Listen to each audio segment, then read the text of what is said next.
On va l'accueillir chaleureusement et il plante le décor pendant une petite quinzaine de minutes. Monsieur Patrick Storey. Patrick, je t'en prie. Bienvenue. Grain de sel, je le disais. Hein. Bonjour à toutes, bonjour à tous. Alors, il y a des hasards dans la vie qui sont assez drôles puisque je vais vous parler du leader, du poète et de l'impertinent. Et je viens de recevoir un SMS de ma fille, je vous le lis. Elle passait le bac de philo ce matin. Et le thème qu'elle a choisi, c'est « L'artiste donne-t-il quelque chose à comprendre ?» En fait, c'est exactement le même thème. Et donc, je trouve ça plutôt assez drôle. On va mettre un peu de gain dans le micro de Patrick, cher monsieur. Donc, Frédéric a eu la gentillesse de me proposer effectivement de mettre mon grain de sel. Comme vous pouvez le constater, ce sera plutôt poivre et sel que sel. Et puis, d'autre part, quitte à ce que ce soit un grain, j'aimerais que ce soit plutôt un grain de folie. Donc je vais essayer de faire ça. Il y a un personnage qui a transformé ma vie, Mad, a transformé ma vie. Alors Mad, pour celles et ceux d'entre vous qui ne connaissent pas, c'est un journal américain qui a servi d'inspiration à des titres en France comme Pilote, Harakiri, Fluide glacial. Je lis encore Fluide glacial pour être tout à fait honnête. J'ai encore une assez grande passion pour Robert Bidochon, que j'adore, ou les dessins d'Edika, je ferai Binet. Mad, ça incarne l'impertinence. Et d'ailleurs, c'est un titre l'éditeur a été maintes fois censuré aux États-Unis, et ça incarne une certaine forme d'impertinence, c'est-à-dire celle qui donne à voir non pas un autre monde, mais celle qui donne à voir le monde autrement. Vous savez, c'est cette forme d'impertinence qui ouvre les yeux, qui ouvre les esprits, et qui finalement est extrêmement salvatrice, je pense. Deuxième personnage, c'est quelqu'un que tous les amoureux de Lisbonne connaissent. C'est une silhouette que tous les amoureux de Lisbonne connaissent, puisqu'il s'agit de Fernando Pessoa, qui est un écrivain hétéronyme portugais qui a écrit sous de multiples noms. D'ailleurs, Pessoa, pour la petite histoire, en portugais, ça veut dire personne, donc tout un programme.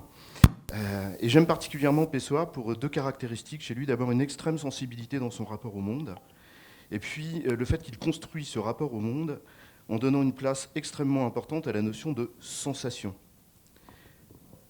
Et puis, ça me faisait plaisir de mettre quelques extraits de poésie. Quand on me dit on n'a que 15 minutes, il y a un certain luxe quand même à se dire, allez, on va prendre 2 minutes pour lire quelques petites phrases de poésie. Alors vous pouvez vous demander légitimement quel est le rapport entre ces deux figures et l'exposé que je suis censé faire aujourd'hui. C'est un exposé que je voudrais vous faire en 3 points. Alors comme tu as introduit en 2.0, je vais le faire en 3.0, histoire non pas de céder à la modernitude, mais puisque je vais vous parler de leadership. Et je vais vous parler de leadership sur fond de digital. Et sur ce fond de digital, j'aimerais qu'on essaye de prendre un tout petit peu de recul et de se poser ensemble 3 questions. Donc la première question que je souhaiterais qu'on se pose, c'est en quoi le contexte contemporain de nos entreprises, la situation dans laquelle elles se trouvent, est-il de nature à nous inviter à revisiter la question du leadership ? Deuxième question, c'est naturellement quelles sont les caractéristiques, les qualités, les compétences, mettez les mots que vous voulez là-dessus, qu'on pourrait appeler de nos voeux pour ces leaders d'un temps nouveau. Et puis enfin, qui sont-ils ? Bien évidemment, dernière question. Alors pour aborder la première question, je voudrais simplement essayer de m'inscrire dans la continuité de mes précédents Speaks, la HR Speaks. Il y en a eu 2, et donc j'ai fait 3 idées que je voudrais développer très brièvement en résumé. La première idée, elle est toute simple, c'est que la réalité de la compétition moderne, celle à laquelle nos entreprises sont confrontées aujourd'hui, c'est une compétition qui ne nous permet plus de faire ce qu'on a fait pendant des années. Pendant des années, qu'est-ce qu'on faisait ? On mettait en série une exigence d'innovation et une exigence de productivité. On innove, on fait des nouveaux produits, des nouveaux services, et on met ça ensuite dans un cycle de productivité pour faire de la compétition par les coûts. Sauf que la réalité aujourd'hui de la compétition mondiale ne nous permet plus de faire ça. Il faut être à la fois innovant et productif en même temps. Il faut réussir à combiner ces 2 exigences, et naturellement, c'est extrêmement difficile.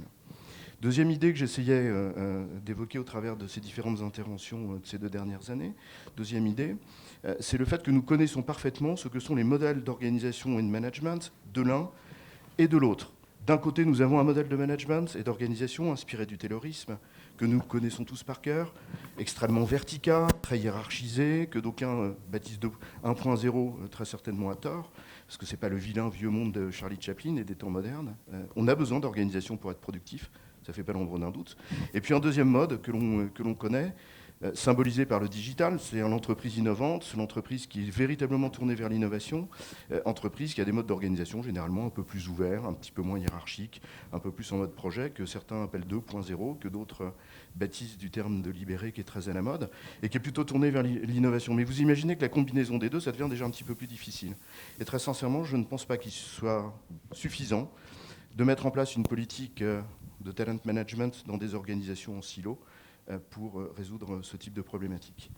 Troisième idée que j'essayais de développer dans ces précédents speaks, elle est toute simple, c'est que parce que nos modes d'organisation et de management sont sensiblement décalés par rapport à ce dont nous avons besoin dans le business, ça a des effets qui sont négatifs sur le business, c'est inopérant sur le plan business, et en même temps ça a des effets pathogènes et anxiogènes sur les collaborateurs. C'était tout le thème du désengagement, de la défiance, etc. Et c'est pour ça que l'année dernière, j'aimais bien cette formule que je partage avec mon pote Patrick Bouvard de DRH Info, c'est-à-dire finalement l'enjeu du DRH aujourd'hui, c'est peut-être pas tellement de remettre l'homme au cœur de l'entreprise, mais c'est plutôt de remettre l'entreprise dans le cœur des hommes. Donc en fait, tout se passe un petit peu comme si aujourd'hui nous assistions à une sorte de décalage entre d'une part la réalité du monde, du contexte, des situations dans lesquelles nous sommes, qui changent à une vitesse extrêmement élevée, et de l'autre côté nos modes de représentation, nos systèmes de représentation en termes de quels sont les bons modes d'organisation, quels sont les bons principes managériaux sur lesquels s'appuyer pour répondre à ça. Il y a un décalage. Et ce décalage, il appelle aujourd'hui, pour nos entreprises, des entreprises beaucoup plus agiles. Et des entreprises agiles, c'est quoi fondamentalement ? C'est des entreprises qui collectivement sont capables de s'adapter très vite à un contexte, à une situation qui a changé. C'est aussi simple que ça. C'est ça le vocable de la transformation qui est très à la mode, qui a remplacé habilement dans notre vocabulaire managérial le terme de changement, qui était peut-être un petit peu plus brutal. Transformation, ça se fait plus en douceur. Et on comprend intuitivement que derrière cette idée de transformation, nos managers, tels qu'ils étaient auparavant, c'est-à-dire des contrôleurs des poids et des mesures, très centrés sur le reporting et le contrôle, et on sent intuitivement que ce ne sont pas les mieux armés pour piloter ou pour faire naître cette transformation, cette agilité collective dont nous avons besoin dans nos entreprises. Alors comme toujours dans ces cas-là, on appelle la cavalerie, on appelle Dieu le Père, on appelle le héros des temps modernes qui vient nous sauver, et donc nous appelons de nos voeux le leader charismatique qui vient résoudre tous nos problèmes. Le seul problème, c'est que ces leaders, ou ces futurs leaders, sont des gens qui sont, comment dirais-je, ils baignent dans un discours ambiant où on nous explique que le digital est le facteur majeur de transformation de nos organisations. Et ce discours ambiant, je pense qu'il agit un petit peu comme une forme de... C'est pas du 3.0 dont il faudrait parler, c'est plutôt du 5.1. C'est une sorte de bruit ambiant, surround, qui nous entoure, et je pense que ça joue un peu un rôle de filtre déformant. C'est un peu le mythe de la caverne de Platon. C'est-à-dire qu'un filtre déformant, pourquoi ? Parce que ça nous donne à voir un monde qui est un monde idéalisé. Le monde tel que nous aimerions qu'il soit. Et je pense que ça nous empêche de voir le monde ou les situations telles qu'elles sont en réalité, même si ça peut nous faire mal. Or, tout l'enjeu auquel nous sommes confrontés, c'est cette capacité d'adaptation qui exige que nous soyons en capacité d'observation de la réalité telle qu'elle est, de manière à nous y adapter. Donc j'aimerais qu'on étudie assez brièvement ce processus d'agilité qui consiste finalement à adapter nos actions à la réalité d'une situation qui change sans cesse. Alors ça commence par quoi ? Ça commence tout simplement par l'observation de la situation. Et l'observation de la situation, ça passe par l'intermédiaire des 5 sens. 6, paraît-il, chez les femmes. Pas toutes. Je voudrais attirer aussi votre attention et faire là une petite remarque. On m'a expliqué que Google, il n'y a pas très longtemps, je crois que c'est en avril, a transformé son algorithme de telle sorte que soient mis en priorité dans les résultats de recherche les sites qui ont été développés en responsive design.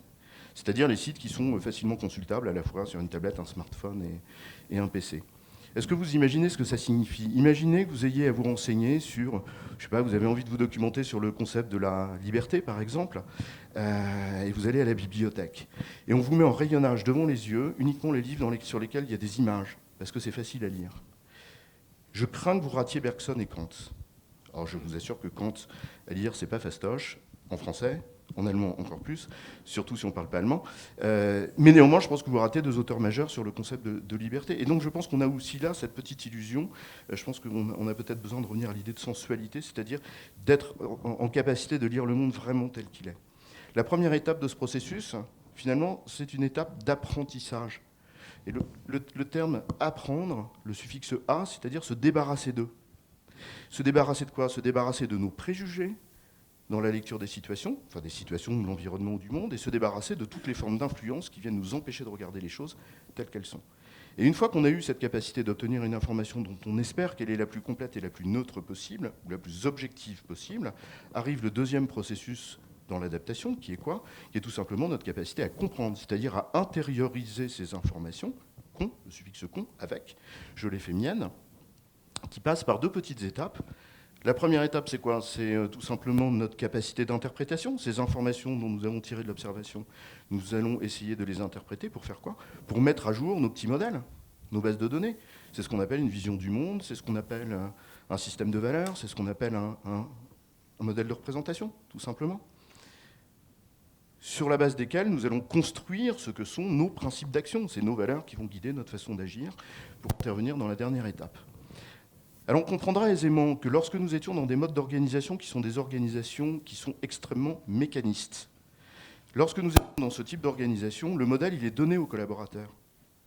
Le modèle il est donné aux managers. Donc on ne va pas leur reprocher aujourd'hui de ne pas être ce qu'on leur a jamais demandé d'être pendant des années. Il y a presque une petite malhonnêteté là-dedans. Mais en revanche, si on est dans un univers dans lequel on comprend que notre enjeu principal, c'est d'être capable de nous adapter à une réalité de situation qui change sans cesse, les deux premières étapes deviennent déterminantes, c'est-à-dire la capacité à lire le monde tel qu'il est et à le comprendre. En d'autres termes, il va falloir devenir intelligent. Et nous avons là deux facteurs clés de succès. Le premier facteur clé de succès, c'est le nombre et la sensibilité de nos capteurs. Développer le nombre de capteurs et la sensibilité de chacun de nos capteurs. Et deuxième facteur clé de succès, c'est quoi ? Bien évidemment, c'est notre capacité de remise en cause et la fréquence de cette remise en cause. Je crois que c'est Nietzsche qui disait « Ce ne sont pas les doutes qui rendent fous, ce sont les certitudes ». Et d'où l'idée, toute simple, que cette capacité de leadership, fondamentalement, c'est quoi ? C'est celle du poète, parce qu'il n'y a pas mieux que le poète ou l'artiste pour incarner cette sensibilité dans le rapport au monde. Et il n'y a pas mieux que l'impertinent pour être capable de remettre en cause sans cesse nos schémas établis et notre façon de voir le monde. Alors, qui sont ces personnes qui seraient dotées de nouvelles caractéristiques que l'on appelle de nos voeux ? Là encore, je pense que nous avons un certain nombre de représentations sur ce qu'est un leader. Premier schéma de représentation ou première figure du leader, c'est celui qui est devant les autres, qui est au-dessus des autres, le chef charismatique, le grand, la vedette de l'équipe, le grand capitaine d'industrie, celui qui va de l'avant, qui entraîne les autres, le chef de guerre, le grand militaire. Et puis nous avons une deuxième représentation, une deuxième figure héroïque, qui est celui qui pense mieux que les autres, qui pense différemment des autres, qui est une sorte de génie dont on admire le talent. Une petite parenthèse, je pense que les gens admirent plus le succès qu'ils n'admirent le talent en réalité. Et ils admirent encore moins les efforts qu'exige le talent, c'est-à-dire travailler. En toute hypothèse, ces deux représentations sont quand même des figures très messianiques, c'est-à-dire incarnées par une ou quelques personnes uniquement. Et j'ai un peu tendance à croire, personnellement, que quand on commence à avoir cette représentation des choses, on ouvre la porte à ce qui s'appelle la dictature éclairée. Et comme le sentiment de toute puissance arrive assez rapidement, la lumière ne dure jamais très très longtemps. Et donc ça nous permet d'arriver à une autre idée de leadership, c'est celle que Mintzberg appelle le communityship, c'est-à-dire ce sont ces gens qui, dans l'organisation, sont capables d'être porteurs de ces valeurs, qui ont ces capacités-là, et qui sont légitimés par l'organisation, qui sont légitimés par le groupe, sans pour autant être nécessairement à la tête de ce groupe. C'est quoi ? C'est des gens qui exercent leur intelligence et qui ont une véritable intelligence de comportement. C'est peut-être ce qu'on pourrait appeler l'autonomie. Une petite parenthèse au regard du concept d'entreprise libérée. C'est peut-être fondamentalement ce qu'on appelle l'autonomie professionnelle. C'est-à-dire quoi ? Des gens qui sont capables de faire preuve d'intelligence de situation. C'est ça l'agilité. Faire preuve d'intelligence de situation et de mettre cette intelligence de comportement au service d'une chose fondamentale qui est quoi ? Qui est le projet de l'entreprise, c'est-à-dire l'intérêt du bien commun, et d'incarner les valeurs qui fédèrent le groupe. Donc ce sont ces trois qualités-là qui, de mon point de vue, font des véritables leaders, et tout le monde peut avoir ça. En parlant des valeurs, je voudrais terminer sur une dernière valeur qui me paraît, ou une dernière qualité qui me paraît absolument essentielle concernant le leadership. Et je voudrais partir d'une anecdote qui est arrivée il n'y a pas très longtemps au siège parisien d'un grand groupe coopératif laitier. Il y a 2 semaines à peu près. C'est l'histoire de Fatou. Fatou est femme de ménage. Et alors, il s'est trouvé qu'elle a un peu oublié le soir en partant de vérifier qu'il n'y avait plus personne dans les locaux au moment où elle a fermé la clé et mis l'alarme. Et bien évidemment, il y avait un collaborateur qui était en train de faire passer un entretien, en plus un entretien d'embauche. À 21h, paf, il s'est retrouvé coincé dans les locaux et il était un peu embêté. Il n'a pas eu d'autre solution pour sortir des locaux que de passer par l'issue de secours, ce qui naturellement a déclenché l'alarme, ce qui naturellement a déclenché l'intervention des services de sécurité, de gardiennage, etc., ce qui a un coût. Hein, je ne sais pas combien ça coûte, je ne sais pas, 300 €, 500 €, enfin, c'est pas gratuit. Le lendemain matin, évidemment, au détour d'un couloir, on a expliqué à la femme de ménage qu'il serait de bonne gestion que la prochaine fois, elle n'oublie pas de faire la tournée des bureaux pour s'assurer qu'il n'y ait personne dedans. Et vous savez ce qu'elle a fait, Fatou ? Elle a proposé de rembourser de sa poche les frais de gardiennage. C'est l'exemplarité. L'exemplarité, je pense que beaucoup de nos dirigeants devraient s'inspirer de cette qualité-là, parce que c'est quand même le premier critère de leadership. Alors évidemment, beaucoup de gens ont ces qualités-là, et je pense que le rôle fondamental d'une direction des ressources humaines, que ce soit une entreprise 2.0 qui est certainement confrontée à un certain nombre de problématiques qui ne sont pas nécessairement les mêmes que des entreprises qui sont déjà extrêmement organisées en silo et qui appellent de leur vœu de l'innovation. Mais le rôle du DRH de ce point de vue-là, à mon sens, c'est extrêmement simple. C'est identifier les gens qui ont ces qualités-là, et 2, faire en sorte qu'elles se développent chez tous les collaborateurs de l'entreprise, de manière à ce que l'entreprise devienne vraiment une entreprise agile, c'est-à-dire un collectif qui est doué d'intelligence. Enfin voilà, c'était les quelques idées que je voulais partager avec vous en introduction. Maintenant, j'ai le plaisir de laisser la parole au 2.0 ou au 3.0. Merci beaucoup, Patrick Storey. Je vous demande d'applaudir. Merci, Patrick. Tu nous rejoins ici, tu vas être très attentif et surtout, tu interviens à tout moment quand tu le souhaites.